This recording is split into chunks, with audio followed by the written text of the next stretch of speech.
Triple R cinema తర్వాత NTR craze ఏ రకంగా పెరిగిందో మనందరికీ తెలిసింది. వరుస పాన్ ఇండియా సినిమాలతో దూకుడు ప్రదర్శిస్తున్నటువంటి ఎన్టీఆర్ లైనప్లో ఇప్పుడు చిత్రాలు చాలా ఉన్నాయి. దాంట్లో మొదటిది డ్రాగన్. కేజీఎఫ్, సలార్ వంటి చిత్రాలతో సెన్సేషనల్ క్రియేట్ చేసినటువంటి కన్నడ స్టార్ డైరెక్టర్ ప్రశాంత్ నీల్ ఈ చిత్రానికి దర్శకత్వం వహిస్తుండడం ప్రత్యేకమైనటువంటి విషయం. ఇక అత్యంత భారీ అంచనాలో నెలకొన్నటువంటి ఈ చిత్రాన్ని మైత్రి మూవీ మేకర్స్ సంస్థతో పాటు ఎన్టీఆర్ ఆర్ట్స్ బ్యానర్లు సంయుక్తంగా నిర్మిస్తుండగా యాక్షన్ డ్రామాగా తెరకెక్కుతున్న ఈ మూవీ వచ్చే ఏడాది విడుదల చేయాలని నిర్ణయించారు. ఈ సినిమాలో ఓ స్పెషల్ రోల్ కోసం మేకర్స్ ప్రత్యేకంగా 2 వేరే హీరోలను ఆలోచనలో పెట్టారు. హిందీ వర్షన్లో ఓ ప్రముఖ హిందీ హీరో, తమిళ్ వర్షన్లో ఓ ప్రముఖ తమిళ హీరోని సెట్ చేసే ప్లాన్లో ఉన్నట్లుగా టాక్ నడుస్తోంది. ఇకపోతే ఈ మూవీ ఎప్పుడో మొదలైనప్పటికీ మొదటగా 3 రోజుల పాటే షూట్ జరిగిందని తెలుస్తోంది. మొట్టమొదటిగా ప్రశాంత్ నీల్ భారీ యాక్షన్ సీక్వెన్స్ షూట్ చేశారట. 3000 మంది ఆర్టిస్టులతో కీలక చిత్రాలను షూట్ చేశారు.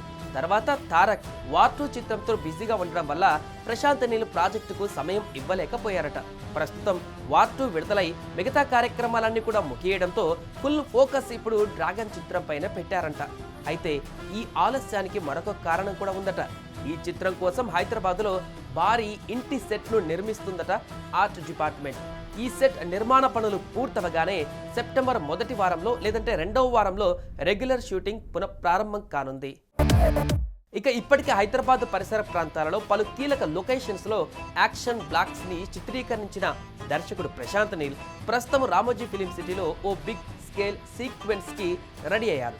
ఇది మామూలు సీన్ కాదు. ఏకంగా 2000 మంది జూనియర్ ఆర్టిస్టుల్ని అడ్డగోలుగా ముస్తాబు చేసి ఓ శ్మశాన వాటిక నేపథ్యంలో భారీ యాక్షన్ సీన్ ను షూట్ చేస్తున్నారు.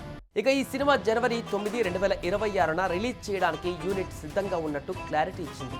ఈ సినిమాలో కన్నడ బ్యూటీ రుక్మిణి వసంత్ హీరోయిన్ గా నటించబోతున్నట్లుగా సమాచారం. ఇక మామూలుగానే ప్రశాంత్ నీల్ సినిమాలంటే ఎలివేషన్స్ కు కేర్ ఆఫ్ అడ్రస్ గా ఉంటాయి. అలాంటిది ఎన్టీఆర్ తో చేయబోయే సినిమాలో కుప్పలు కుప్పలుగా ఉండనున్నట్టుగా తెలుస్తుంది ఈ ఎలివేషన్స్. ఇన్సైడ్ టాక్ ప్రకారం ఈ సినిమా 1969లో 3 దేశాలను వణికించినటువంటి డ్రగ్ డీలర్ కథతో రాబోతుందని సమాచారం. 50 ఏళ్ల కిందట ఇండియాతో పాటు చైనా, భూటాన్లను వణికించిన డ్రగ్ లార్డ్ కున్ సా కథ ప్రకారం ఈ మూవీ తెరకెక్కబోతుందని తెలుస్తుంది. లార్డ్ కున్ సాగా ఎన్టీఆర్ కనిపించనున్నాడట. ఇందులో నిజమెంతుందో తెలియదు కానీ ఇదే కథను నీల్ మామ తీస్తే మాత్రం అరాచకానికి డెఫినేషన్ లా ఉంటుందంటూ అంటున్నారు ఫ్యాన్స్. మామూలుగానే ఎన్టీఆర్ అంటే ప్రశాంత్ నీల్కు పిచ్చి. అలాంటిది ఇప్పుడు ఫేవరెట్ హీరోతో అంటే ఎలా తీస్తాడో ఊహకే అందదింకా.